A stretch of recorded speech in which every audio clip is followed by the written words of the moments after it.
ንትፋቀር እስከ ንመውት ንትፋቀር እስከ ንመውት ወጌሰመ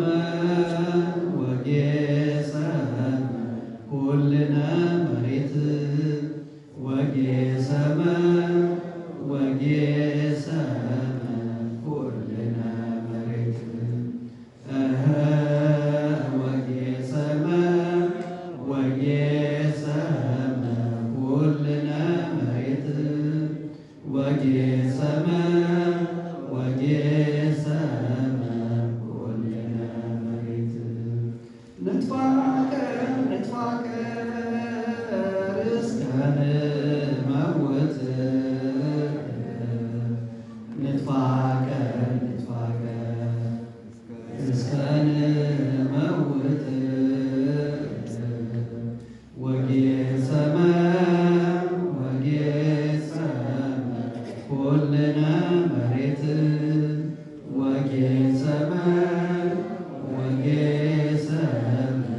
ኩልነ መሬት ኩልነ መሬት ኩልነ መሬት ኩልነ መሬት ኩልነ መሬት ወጌሰመ ኩልነ መሬት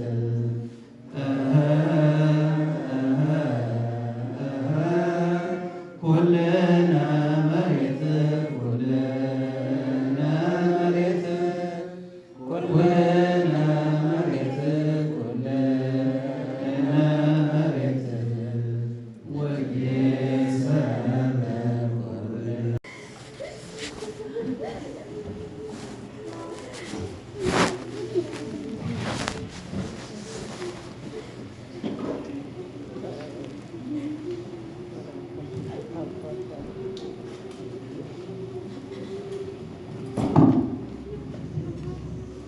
በስመ አብ ወወልድ ወመንፈስ ቅዱስ አሐዱ አምላክ አሜን። ክቡር መልአከ ዶክተር ፋሲል የሀገረ ስብከቱ ዋና ስራ አስኪያጅ፣ በወንድማችን መልአከ ፀሐይ ቀሲስ መምህር መኮንን ደስታ አሸኛኘት ፍቅራችሁን ለመግለጥ ሐዘናችሁን ህመማችሁን ለመወጣት በዚህ የተሰበሰባችሁ አበው መነኮሳት፣ መምህራን ወንጌል፣ አኀው ዲያቆናት፣ ክቡራን ካህናት፣ ምዕመናንና ምዕመናት፣ የትምህርቱ ጣዕም ቀማሾች፣ የሕይወታዊ ትምህርቱ ተቋዳሾች የሆናችሁ አባቶች፣ እናቶች፣ ወንድሞች፣ እህቶች ሁላችሁ በእግዚአብሔር ስም እንደምን ሰነበታችሁ? እንደምን አደራችሁ? እንደምን ዋላችሁ? ልናመልከው የፈጠረን ልናገለግለው የሰበሰበን በቸርነቱ የጠበቀን በመግቦቱ ያልተለየን በሐዘንም በደስታም የሚመሰገን ሁሉን እንደወደደ የሚያደርግ እንደፈቀደ የሚፈጽም ቸርነቱ የማያልቅ የቸርነት ባለቤት እግዚአብሔር አምላካችን በሐዘን በተሰበረ ልብ በዚህ ቦታ በዚህ ሁኔታ ወንድማችንን አክብረን ለመሸኘት ሰብስቦናልና ስላደረገው ስለሚያደርገው ነገር ሁሉ ስሙ የተመሰገነ ይሁን። ማስተማር የሚገባቸው በትምህርት የላቁ በእድሜም በአገልግሎትም ረጅም ዘመን ቤተክርስቲያንን ያገለገሉ ታላላቅ አንጋፋ አባቶች አሉ። ያው ለማዘዝ የሚቀለው ቀለል ያልኩት ስለሆንኩ ነው የተነሳሁት። ምን እንደምል ግራ ይገባኛል። ያው ለምን ግራ እንደሚገባኝ ሁላችሁ ገባቸዋል። መኮንን ብዙ የሚባልለት ብዙ የሚገለጡ የህይወት ገጽ መጽሐፎች ያሉት ህይወቱ መምህር አንደበቱ ብቻ ሳይሆን ሙሉ እንቅስቃሴው የሚያስተምር አባት፣ ካህን፣ መምህር፣ ትልቅ አገልጋይ ነው እና እሱን ማጣት ያው ትርጉሙ ምን ያህል ሊረቅና ሊጠልቅ እንደሚችል ይገባቸዋል። ያው ዞሮ ደግሞ ይሄ ነገር መጥቷል፣ አክብረን መሸኘት ተገቢ ስለሆነ ለእሱ ክብር እንባችንን አታርገን ሐዘናችንን በልባችን ስለሚለን ትንሽ ቃሉን እንሰማለን። የሚያጽናናንም እሱ ስለሆነ እግዚአብሔር አምላካችን ለሁላችን መጽናናቱን ያድለን። ያው ለኩይ ለእኔ ቅርብ ወንድሜ ነው። በአንጋፋውና ታላቁ ደብረ መዊ ቅዱስ ሚካኤል ካቴድራል አብረን አገልግለናል። እንደ ማር ወተት የሚጣፍጥ በየቀኑ የሚናፈቅ ወንድም ነው። እሱን ያዋተነዋል። በአካል ስጋ እናገኘው በቤተክርስቲያን ህብረት በመንፈሳዊ ህብረት ከኛ ጋር እንዳለ ግን እናምናለን። በረከቱ በሁላችን ላይ ይደርብን እና እኔ ዛሬ የመጣሁት ላየው ነበር። አየዋለሁ ብዬ ነበር። ያው በዚህ ሁኔታ ተገናኘን። ምንም ማድረግ አይቻልም። ስለዚህ ተጽናንተን በርትተን ጠንከር ብለን ወንድማችንን አባታችንን መምህራችንን አክብረን ልንሸኘው ይገባል። እሱን አክብራችሁ በዚህ የተሰበሰባችሁት የሰሜን አሜሪካ ማህበረ ካህናት በሙሉ ክብር ይገባቸዋል። እግዚአብሔር ያክብርልን ማለት እወዳለሁ።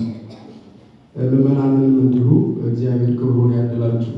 ያው ግዴታችን ቢሆንም መምህራችንን እንዲያክብሩ መሸኘት ሰብሰብ ብለን ይመለከተኛል ብለን መገኘታችን ትልቅ ነገር ስለሆነ የአባቶቻችን የካህናት ሁሉ ጸሎት በረከት በእናንተ ላይ ይደር። ይህ ስም ሰናይ እንቅባ መዓዛ ወይ ስለተሞት ምልዕተ ልደት ከመልካም ሽቱ መልካም ስም ከመወለድ ቀን የሞት ቀን ይሻላል። በዚህ ርዕስ እንነጋገራለን። እስቲ ወደዚህ ያሉትን ባልደፍርም እንኳ ምዕመናን አብራችሁ ተናገሩ። ከመልካም ሽቱ በሉ መልካም ስም ከመወለድ ቀን የሞት ቀን ይሻላል። ድገሙት። ከመልካም ሽቱ መልካም ስም ከመወለድ ቀን የሞት ቀን ይሻላል።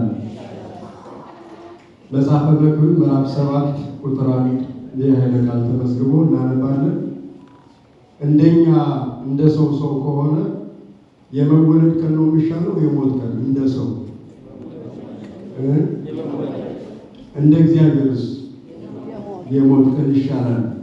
ይሻላል የሚለው የመጽሐፍ ቅዱስ ቃል በጣም ለበለጠ ነገር ነው የሚነገረው። ዝም ብሎ ለማንኛውም ነገር አይነገርም።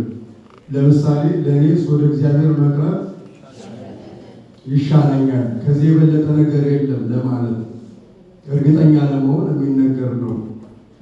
አሁን መጽሐፉ የጥበበኛው ሰሎሞን ከሰማይ በታች ከምድር በላይ ያለው ከፀሐይ በታች ያለው ሁሉ በጥበቡ የመረመረ የተመለከተ ጥበበኛው ሰሎሞን ከሰማይ በታች ከምድር በላይ ያለውን ሁሉ አየሁት፣ እነሆ ሁሉም ከንቱ ነበር፣ ከንቱ ከንቱ የከንቱ ከንቱ ይላል። ሁሉን አይቶታል፣ ያላየው ነገር የለምና እግዚአብሔር በሰጠው ጥበብ እግዚአብሔር በገለጠለት ምስጢር ከመልካም ሽቱ መልካም ስም ከመወለድ ቀን ንገሩኝ፣ የምን ቀን?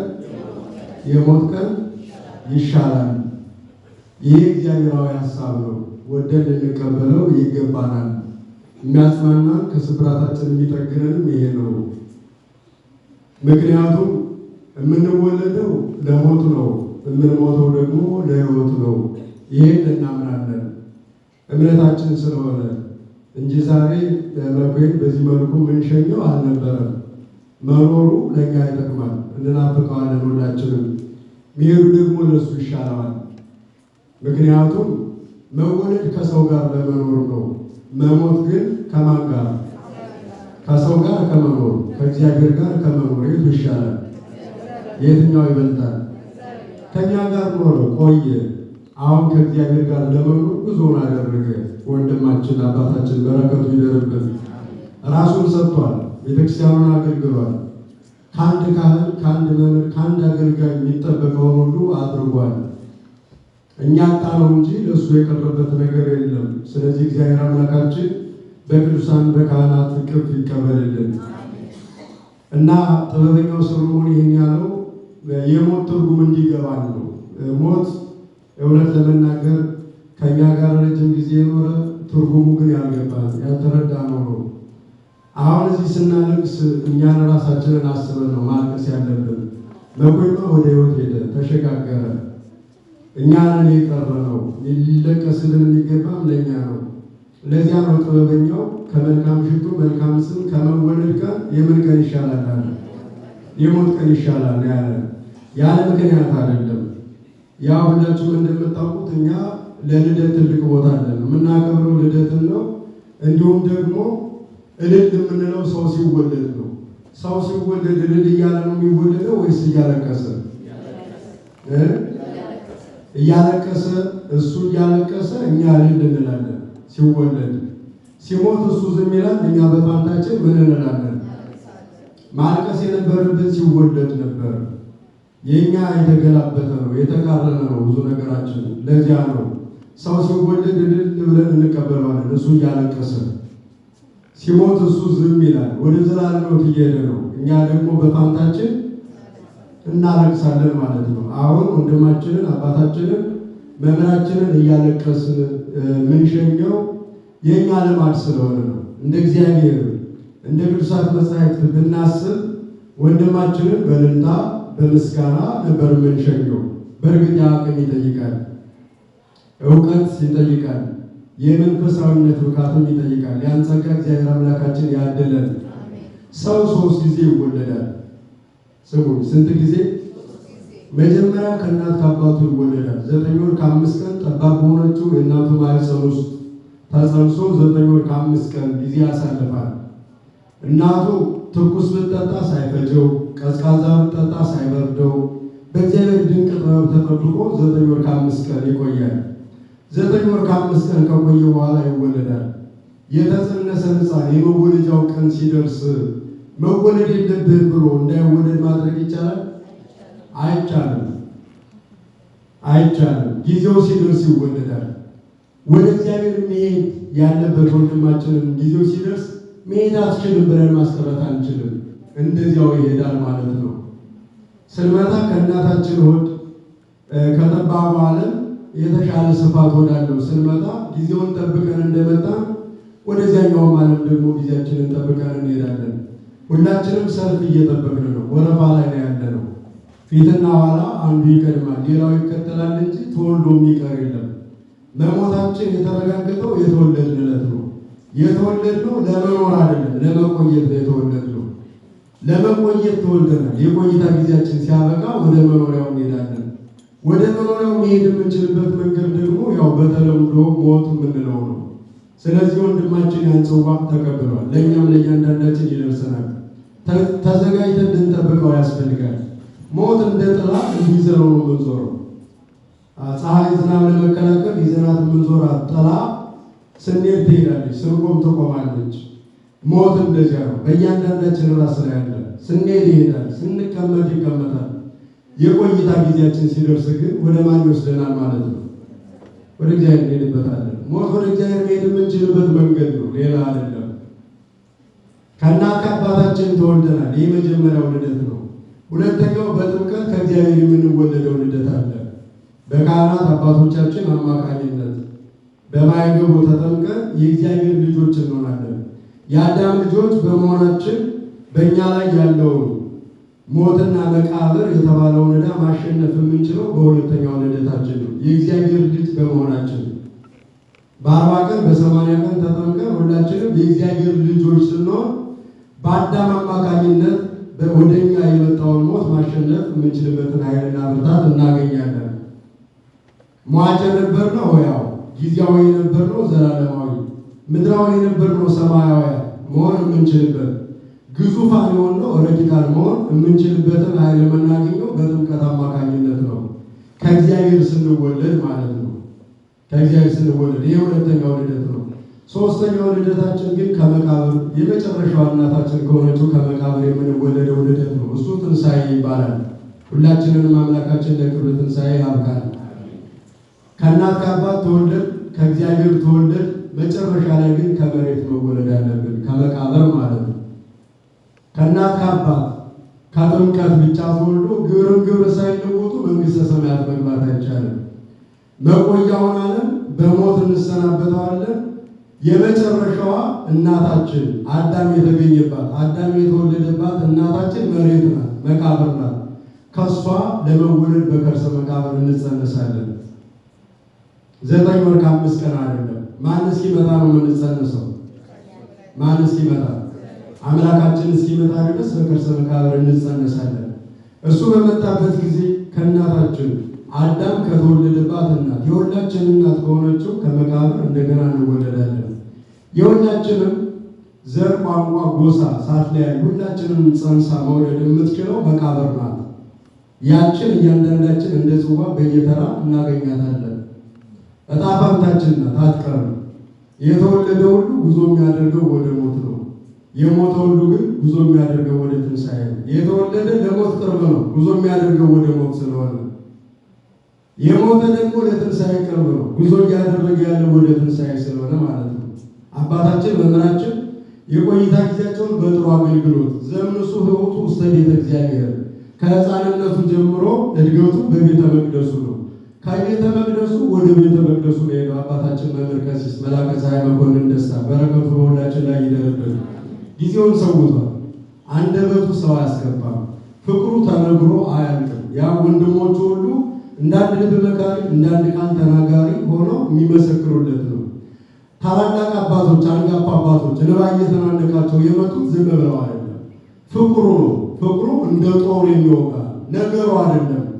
ፍቅሩ እንደ ጦር የሚወጋ ውስጥን ሰቅዞ የሚይዝ ፍቅር ያለው አባታችን ነበር እና እሱን በማጣታችን የተጎዳው እሱ አይደለም። ማን የተጎዳው? ማን ተጎዳ? እኛ ተጎድተናል። እሱን የመሰለ አገልጋይ በማጣታችን። ለእሱ ግን ሕይወት ነው፣ ጥቅም ነው። ምክንያቱም ከመልካም ሽቱ መልካም ስም ከመወለድ ቀን የሞት ቀን ምን ይላል? ይሻላል። እኛ ሻማ ባናበራለትም ከመወለድ ቀን የሞት ቀን ይሻላል። እኛ ልል ማለት ባንችልም አቅም ስለሌለን ከመወለድ ቀን የሞት ቀን ይሻላል። ምክንያቱም የዘላለም ሕይወት የምንጀምርበት ስለሆነ በመወለድ የቆይታ ጊዜያችንን እንጀምራለን። በሞት ግን የዘላለማዊ ሕይወታችን እንጀምራለን። ሰው ሞተ ማለት አከተመ ማለት አይደለም። የቆይታ ጊዜውን ጨረሰ። የዘላለም ሕይወት የኑሮ ጊዜ ደግሞ ጀመረ ማለት ነው። ለዚያ ነው ጥበበኛው ሰሎሞን እንዲህ ነገረ በመጽሐፈ መክብብ ምዕራፍ 12 ከምዕራፍ 7 ምዕራፍ 12 ከቁጥር 12 ይህን ይደግማል እንዲህ በማለት አፈር ወደ አፈርነቱ ሳይመለስ ነፍስም ወደ ፈጠረው ወደ እግዚአብሔር ሳይሄድ በጉብዝና ወራት ፈጣሪን እግዚአብሔርን አስብ። አፈር ወደ አፈርነቱ ምን ሳይመለስ ነፍስም ወደ ፈጠረው ወደ ማን? ወደ እግዚአብሔር ሳይሄድ በጉብዝና ወራት ፈጣሪን እግዚአብሔርን አስብ። ሞት ማለት የአፈር ወደ አፈር መመለስ፣ የነፍስ ወደ እግዚአብሔር መሄድ ነው፣ ሌላ አይደለም። በቃ አፈር አፈር ነው፣ ወደ አፈርነቱ ይመለሳል። ነፍስ ያው ናት፣ ወደ ፈጠራት ወደ እግዚአብሔር ትሄዳለች። ይህ በእኛ የተለመደ ቋንቋ ሞት ይባላል። ሰው ሞት የሚባለው ከአራቱ ባህርያት ሶስት ነገር ሲለየው አንድ ነገር ሲቀረው ነው። እሳት፣ ነፋስ፣ ውሃ፣ መሬት። ይህ ቆሞ የምታዩት አፈር ነው። ከእሳት ከነፋስ ከውሃ ከመሬት ከአራቱ ባህርያት የተስማማ ሶስት ነገር ከአራቱ ሶስቱ ሲጎል ነው ሰው ሞተ የሚባለው። እሳት፣ ውሃ፣ ነፋስ ሲጎሉ አፈር ሲቀር ሰው ሞተ ይባላል። እሳት ሲጎል ይቀዘቅዛል፣ በእኛ ቋንቋ በድኖ ነው የምንለው ነው። ውሃ ሲጎል የደም ዝውውሩ ያቆማል። ነፋስ ሲጎል የሕይወት እስትንፋስ የምንለውን ያጣል። ምን ቀረ? አፈር መሬት ወደ መሬት ይመለሳል። ነፍስ ወደ ማን ትሄዳለች?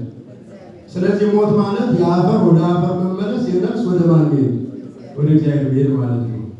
ይህ ማንነታችን በመጨረሻው እናቱ በመሬት በመቃብር ውስጥ የሚጸነስበት ነው ሞት ማለት እና ይሄ ለሁላችንም የሚቀር አይደለም።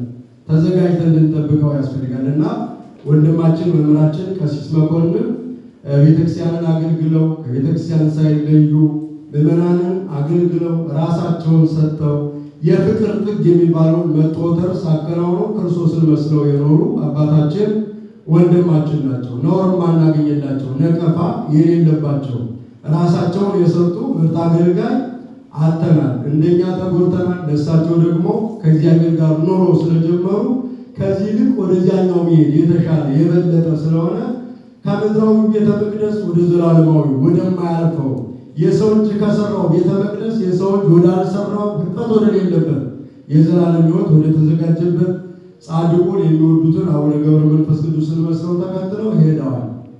የተጸነሰ ሰው የመወለጃ ቀኑ ሲደርስ አትወለድም ብሎ ማስቀረት እንደማይቻል ለመሄድ የሚሄጃ ጊዜው የደረሰ ሰውን መመለስ አይቻልም። ምድራዊ ጥበብ፣ ምድራዊ ሐኪም የትኛውም አይነት ድካም አይመልሰውም። ስለዚህ ወንድሞች አባቶች ደክማቸዋል። ምዕመናንም እንዲሁ ጆሮ እየሰማ ነበር ደክማቸዋል። ግን በእኛ ድካም ማስቀረት ይቻላል?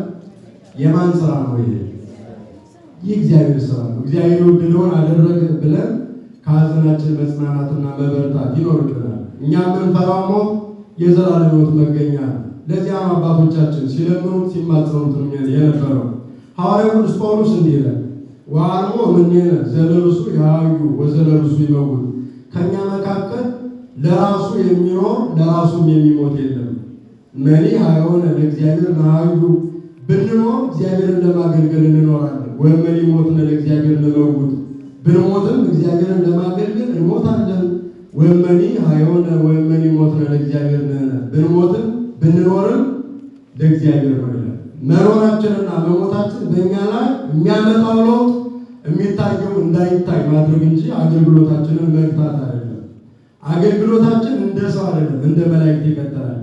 እንደ መላእክት የመጨረሻ የሕይወታችንን አገልግሎት የምንጀምረው ከዕለተ ሞት ጀምሮ ነው። ስለዚህ የመላእክቱን የቅዱሳኑን ኅብረት ለመቀላቀል አባታቸውን አቡነ ገብረ መንፈስ ቅዱስን ተከትለው የፈረንሳዩን አቡነ ገብረ መንፈስ ቅዱስን ከሕፃንነት ጀምሮ ያገለገሏቸውን ቅዱስ ተከትለው ሄደዋል። ስለዚህ አሁን እሳቸውን ማምጣት እንችላለን? አንችልም። የእኛን አኗኗርም አሟሟትን ለማሳመር ነው ጥረት ማድረግ ያለብን። በቃ ወንድማችንን በሕማም መመለስ አንችልም። ሄደዋል። ወደ ማን የሄዱት? ወደ እግዚአብሔር። ይህን እናምናለን። ስለዚህ ከከርሰ መቃብር የመጨረሻዋን ልደት የምንወለድባት ትንሣኤ ሁላችንም ተስፋ የምናደርጋት በጸሎታችን ዕለት ዕለት የምንጸልያትም የምንመሰክራትም ናት። እስቲ ከኔ ጋር አብራችሁ ትላላችሁ። የሙታንን መነሳት ተወሉ። ድገሙት ከፍ አድርጋችሁ። የሙታንን መነሳት ተስፋ እናደርጋለን። የሚመጣው ሕይወት ለዘላለሙ። ድገሙት። የሙታንን መነሳት ተስፋ እናደርጋለን። ተስፋ እናደርጋለን ማለት እርግጠኝነት ነው። እንደማይቀር እርግጠኞች ነን እያልን ነው። እንዲያው ይህን ነገር አገኛለሁ ብዬ ተስፋ አደርጋለሁ እንደምንለው አይደለም። እርግጠኝነት፣ ጥርጥር የሌለው እምነታችንና ምስክርነታችን ነው። ድገሙት። የሙታንን መነሳት ተስፋ እናደርጋለን። የሚመጣውን ሕይወት ለዘላለሙ። እስኪ ድገሙት። የሙታንን መነሳት ተስፋ እናደርጋለን። ከዚያስ የሚመጣውን ሕይወት ለዘላለሙ። አያችሁ፣ ከሞት ቀጥሎ ትንሣኤ፣ ከትንሣኤ በኋላ ምን አለ? የዘላለም ሕይወት አለ። የዘላለም ሕይወት ኑሮ የሚባለው የመዳን ቀን የሚባለው መጽሐፍ የመዳን ቀን ዛሬ ነው ይለናል። የመዳን ቀን ዛሬ ነው የሚለን ከትንሣኤ በኋላ ያለው ሕይወታችን ትናንት አይቀድመው፣ ነገ አይከተለው፣ ዛሬ ብቻ እየተባለ የሚኖር የዘላለም ሕይወት ስለሆነ ነው። ያን የዘላለም ሕይወት ለመውረስ ለመወለድ መጸነስ የግድ እንደሆነ ያን ሕይወት ለመውረስ ደግሞ መሞት የግድ ነው። መሞት የግድ ነው ማለት ነው። ሳይጸነስ የተወለደ የለም፣ ሳይሞትም ያን ሕይወት ማግኘት የሚችል የለም። እነ ዕዝራ እነ ሄኖክ እንኳን ቢሆኑ ይመጣሉ፣ ይሞታሉ። ሳይሞቱ ወደዚያ መሄድ አይቻልም። ሞት የዘላለም ሕይወትን ለመውረስ የምንጸነስበት በእናታችን በከርሰ መቃብር የምንጸነስበትና ለትንሣኤ የዘላለም ሕይወትን ለመውረስ የምንዘጋጅበት ነው። ለዚያ ነው የሄዱት አባቶቻችን እንባ የተናነቃቸው ወንድሞች በፍቅሩ ልባቸው ተሰቅዞ በእንባ የተንሰቀሰቁት ትንሣኤ ሙታንን ረስተውት አይደለም። ፍቅሩ ያስለቅሳል። መጉዬ በጣም የሚያሳሳ ወንድም ነው። እንግዲህ ዛሬ መጉዬን አጥተነዋል። እግዚአብሔር አምላካችን በበሩ ገጽ ይቀበልልን። እኛ ነን ያጣነው፣ ግን ከማን ጋር ኑሮ ጀምሯል ብያለሁ? ከእግዚአብሔር ጋር። የዘላለም ሕይወት ወደ ተዘጋጀበት ተስፋ ሕይወት ተሰራ በሰማያት የዘላለም ሕይወት ተስፋ ተዘጋጀ ተብሎ ወደ ተነገረበት ወንድማችን ይሄዷል፣ አልመልሰውም። ስለዚህ መጽናናት፣ መበርታት፣ መጠንከር፣ ራሳችንን በራሳችን ማጽናናት ማጠንከር ይገባናል። ሁሉም ማዘንተኛ ነው። ከአባቶች ከወንድሞች ከእናንተ ያላዘነ ልቡ ያልተሰበረ የለም። ነገር ግን ሞት የዘላለም ሕይወት መገኛ መሆኑን በማመን ወንድማችንን አክብረን ስመን ልንሸኘው ነው እዚህ የተሰበሰብነውና የወንድማችንን በእውነት ነፍሱን በአብርሃም በይስሐቅ በያዕቆብ በቅዱሳን አባቶቻችን አጠገብ ያሳርፍልን። ያው እኛ የምድር ይታየናል፣ ቅዱሳን አባቶቻችን ያኛው ዓለም ይታያቸዋል። የኛ አይነ ሥጋ ብዙ ጊዜ ቁልቁል ነው የሚመለከተው። ያኛውን ዓለም ማየት የምንችልበት የዘላለም ሕይወት የምናገኝበት ሞት ብለን የምንጠራው የአራቱ ባህርያት መለያየት ወደ ዘላለም ሕይወት ጉዞ የምናደርግበት ስለሆነ ያን ጉዞ የቆይታ የምድራዊ አገልግሎት ጊዜያቸውን አጠናቀው እንደ ሐዋርያው እንደ ቅዱስ ጳውሎስ ወንጌልን ሰብከው እግራቸው ከመቅደሱ ከአትሮኑሱ እግር ስር ሳይለይ ወደ ሌላ ሳያዘነብሉ ቤተ መቅደሱን እንዳገለገሉ ራሳቸውን ለእግዚአብሔር እንደሰጡ ከመቅደሱ ወደ መቅደሱ ሄደዋል። ስለዚህ አባታችንን በሰማያዊ መቅደስ በሰማያውያን ካህናት አገልግሎት የሚያገለግሉበትን ሕይወት እግዚአብሔር አምላካችን ያድልልን። አባቶቻችን ካህናቱ፣ ሊቃውንቱ እንዲሁም ምዕመናኑንም እግዚአብሔር አምላክ የሚያጽናና እንደሳቸው አይነት በጎ መልካም አገልጋይ እግዚአብሔር አምላካችን ይስጠን። ይህ ስም ሰናይ ቅባ መዓዛ ወይ ስለተሞት ምለተ ልደት ከመልካም ሽቱ መልካም ስም ከመወለድ ቀን በሩ ከመልካም ሽቱ መልካም ስም ከመወለድ ቀን የሞት ቀን ይሻላል። የእግዚአብሔር ቃል ነው። ከመቀበል ውጭ አማራጭ የለም። አምነን መቀበል ያስፈልጋል። መልካም ሽቱ ብንቀባው ሙሉ ቀን ሙሉ አያድርም፣ ይጠፋል፣ ታምኖ እንዳልነበር ይሆናል። መልካም ስም ለዘላለም ይኖራል። መኩ ስሙም ግብሩም በእኛ ልብ እንደ ሐውልት ቆሞ ነው የሚኖረው። ከአእምሯችን አይጠፋም፣ ከፊታችን አይነቀልም። ፍቅሩ ጽኑ ስለሆነ ሁልጊዜ እናስበዋለን፣ በልቡናችን ውስጥ ቦታ አለው። ነገር ግን ከመቆያው ዓለም ወደ መኖሪያው ስለሄደ ለምን እዚህ መቆያው ላይ ስደተኛ ጣቢያው ላይ ለምን አልኖርም ብለን እየየ ማለታችንን ግን ማቆም፣ ሐዘናችንን መቀነስ፣ ልባችንን ማበስ፣ ወንድማችንን አባታችንን በአግባቡ አክብረን መሸኘት ከሁላችንም የሚጠበቅ ጉዳይ ነው። ያ ገብቷችሁ ተረድቷችሁ አባቶቻችሁን ተከትላችሁ የተሰበሰባችሁት ሁሉ ክብር ይገባቸዋል።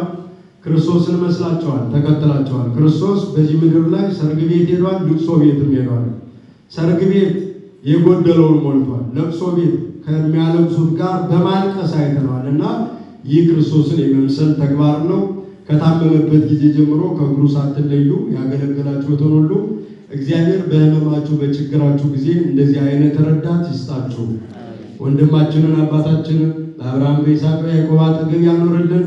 በዚህ የተሰበሰብነውን ሁላችንንም አምላካችን ብርታቱን ያድለን። አጽናኝ መልአክ ታዳጊ ሰማዕት ለሁላችን ይስጠን። ያው እንግዲህ ሞትን ደግመን ደጋግመን ብንናገረው ያው ነገር ግን ሞት ሳጥን ነው። በሞት ውስጥ የዘላለም ሕይወት አለ። ይህን እናምናለን። ተስፋ ትንሣኤ ሰንቀን በልቡናችን ዘላለማዊ ደስታችንን ለመውረስ እንደ መሰላል የምንጠቀመው እንደ መንገድ የምንጓዝበት የምንረማመድበት ስለሆነ ሞትን በመፍራት አናመልጠውም። ንስሐ ገብተን ተዘጋጅተን እግዚአብሔርን አገልግለን ተዘጋጅተን በመጠበቅ ግን በሞት ወደ ዘላለም ሕይወት መሻገር እንችላለን። ያን እንድናደርግ እግዚአብሔር አምላካችን ሁላችንን ይርዳል። የአባታችን በረከት ይደርብን።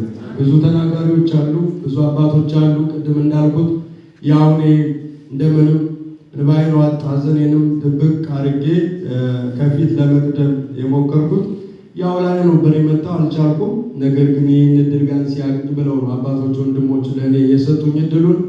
አባታችንን ወንድማችንን እግዚአብሔር አምላካችን በምሕረቱ በቸርነቱ ይቀበልልን። እንግዲህ ላገለገላቸው ምዕመናንን መጽናናትን ያድልልን። እንግዲህ እሱ ሄዷል፣ አናገኘውም። ሁለት የሚያሳሱ ልጆች አሉት፣ ባለቤቱ አለች። ስለዚህ እነሱን መንከባከብ ነው የሚሆነው የኛ ድርሻ። እሱን ማድረግ ይገባናል። በዚህ አጋጣሚ መኩን በመሰለ አገልግሎት ትዳራቸውን ልጆቻቸውን ትተው የሚያገለግሉ አባቶቻቸውን ካለፉ በኋላ ሳይሆን እያሉ ልታዩቸው ልትጎበኛቸው ያስፈልጋል። የአገልጋዩን ሕይወት አገልግሎቱን ብቻ እንጂ ሕይወቱን የሚያይ ስለሌለ ጉድለታቸውን ማየት ያስፈልጋል። ቢኖሩልን ጥቅሙ ለኛ ስለሆነ ማለት ነው። እና ሲያልፉ እንዲሰብሰብ ብሎ መሸኘቱ ተገቢ ነው። ነገር ግን ከማለፋቸው አስቀድሞ ማድረግ የሚገባን ነገር ወይ ይሄን ብናደርግ ኖሮ ብሎ የሚያጸጽትን ነገር ቀድሞ ማድረግ ያስፈልጋል። መኩ ያልፏል። ለመጪዎቹ አባቶች ግን ይህን ማድረግ ተገቢ ነው እላለሁኝ። በድጋሚ መጽናናቱን አምላካችን ያድለን። ስብሐት ለእግዚአብሔር ወለወላዲቱ ድንግል ወለመስቀሉ ክቡር። ከመልካም ሽቱ መልካም ስም ከመወለድ ቀን የሞት ቀን ይሻላል። ይቆየን።